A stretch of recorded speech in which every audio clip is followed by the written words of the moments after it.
Hello everyone.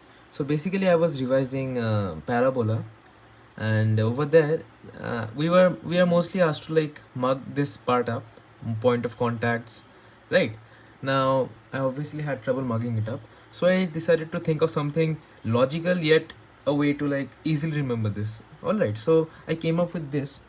If we take the parabola y square is equal to 4x and we take the parametric form of a point on this parabola as 80 square is equal to 280, then we know that if we like do the derivation and all, we will get the equation of tangent in slope point form as this. And while doing the derivation, we also come across that the slope of the tangent is equal to 1 by t. Now using this, we can literally find out any point of contact, right?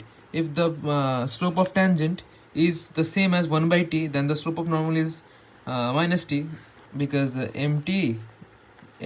mn is equal to minus 1.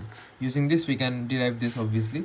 Now the thing is, if we take this from here, we come across this relation. If we put this point back here, then we get the point of contact as this. So this is exactly the thing we're asked to mug up, right? A by m square is equal to 2m. Similarly, for normal, we can do the same thing. We can put the value of t over here, and we can also get the point of contact with respect to the normal. So in this way, I don't think you need to mug this point of contact part up, and I found it very useful, so I decided to share with you all as well. Thanks for watching.